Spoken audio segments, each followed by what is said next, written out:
Hello, my name is Laura Gangstad. I'm a librarian at the Hussey-Mayfield Memorial Public Library. I am continuing on with Chapter 8 called Ginger's Story Continued in the book Black Beauty by Anne Sewell. The next time that Ginger and I were together in the padlock, she told me about her first place. After my breaking in, she said, I was bought by a dealer to match another chestnut horse. For some weeks, he drove us together, and then we were sold to a fashionable gentleman and were set up to London. I had been driven with a check rein by the dealer, and I hate it worse than anything else, but in this place, we were reined far tighter. The coachman and his master thinking we looked more stylish this way.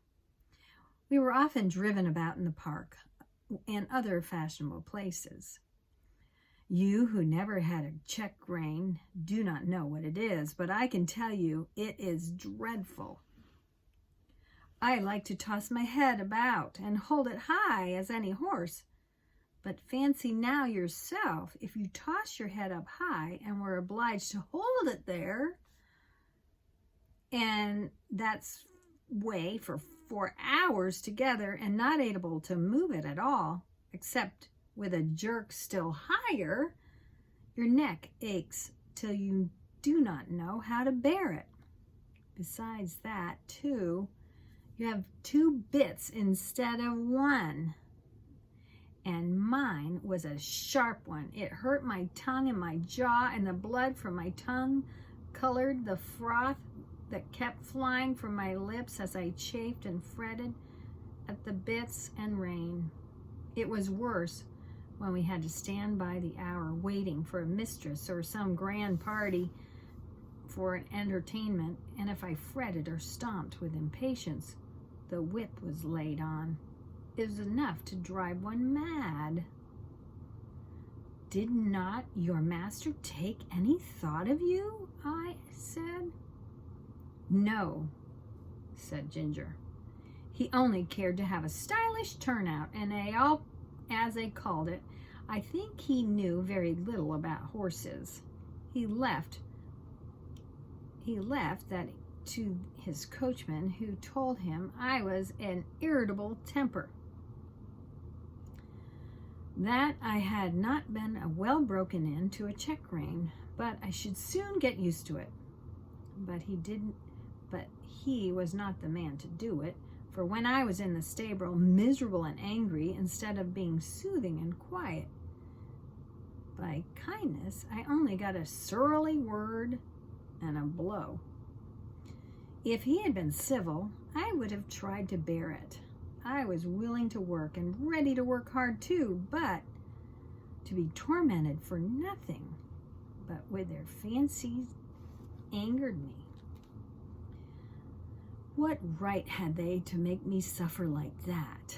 Besides, the soreness in my mouth and the pain in my neck, it had always made my windpipe feel bad, and if I had stopped there long, I know it would have spoiled my breathing. But I grew more and more restless and irritable. I could not help it, and I began to snap and kick when any one came to harness me.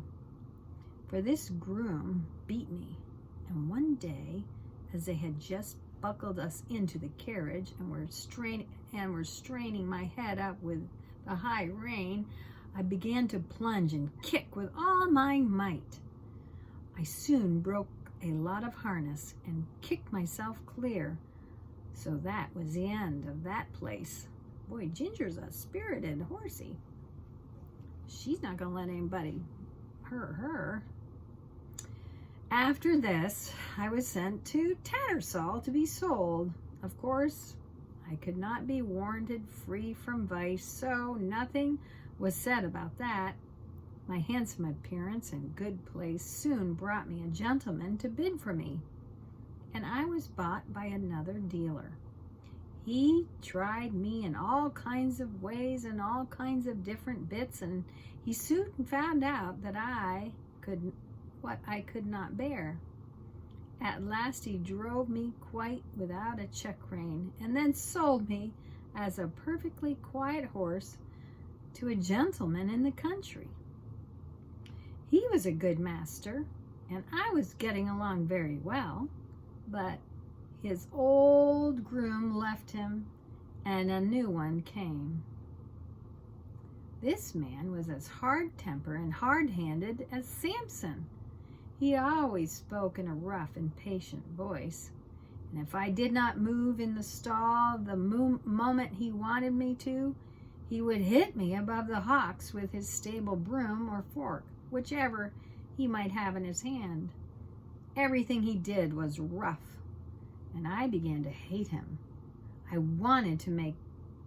wanted to make me afraid of him, and I was too high-melted for that, and one day, when he aggravated me one more time than usual, I bit him, which of course put him in a great rage, and he began to hit me about the head with a riding whip. After that, he never dared come into my stall again. Either my heels or my teeth were ready for him, and he knew it, and I was quite quiet with my master. But of course, he listened to what the man said, and so I was sold again. Oh, poor Ginger. She's been sold a lot and been treated really bad. This time the dealer heard of me and said he thought he knew of one place that I should do well. 'Twas a pity, he said, that such a fine horse should go to the bad for want of a real good chance. And at the end of it was what I came here not long before you did. But I had then made up my mind that men were my natural enemy, and that I must defend myself. Of course, it is very different here, but you never know how long that will last. I wish I could think about things as you do, but I can't. After all that I have gone through. Well, I said, I think it would be a real shame if you were to bite or kick John or James. I don't mean to, said Ginger. While they are good to me, I did bite James once pretty sharp, but John said, try her with kindness. And instead of punishing me as I expected, James came to me with his arm bound up and brought me a bran mash and stroked me. And I have never snapped at him since, and I won't either. I was so sorry for Ginger, but of course I knew very little then, and I thought most likely she had made the worst of it. However, I found out as the weeks went on, she grew much more gentle and cheerful and had lost the watchful, defiant look that she used to turn on any strange person who came near her. One day, James said, I do believe that mare is getting fond of me. She quite whinnied after me this morning when I had been rubbing her forehead. Ah, James, 'tis the Butterwick balls, said John. She'd be good as Black Beauty by and by. Kindness is all the physic she wants, poor thing. Master noticed the change too, and one day when he got out of the carriage and came to speak to us, as he often did, he stroked her beautiful neck. Well, my pretty one, well, how do things go with you now? You are a good bit happier than when you first came to us, I think. She put up her nose to him in a friendly, trustful way, while he rubbed her gently. We shall make a cure of her, John, he said. Yes, sir, she is wonderfully improved. She's not the same creature that she was. It's the Birtwick balls, sir, said John, laughing. This was a little joke, of John's, he used to say that a regular course of Birtwick horse balls would cure almost any vicious horse. These balls, he said, were made of patience, kindness, firmness, and petting. 1 pound of each mixed up with a half pint of common sense and given to the horse every day. Wow, isn't that a nice new place for Ginger? Now she's with people that want to be kind to her. I remember making friends with a horse many years ago with my daughter. It was a kind of a wild horse.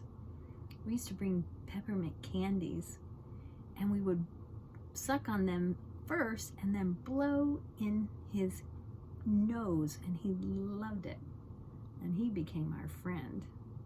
It's fun to make friends with animals that are kind of wild, but you have to be careful. All right, we'll see you next time. Good night.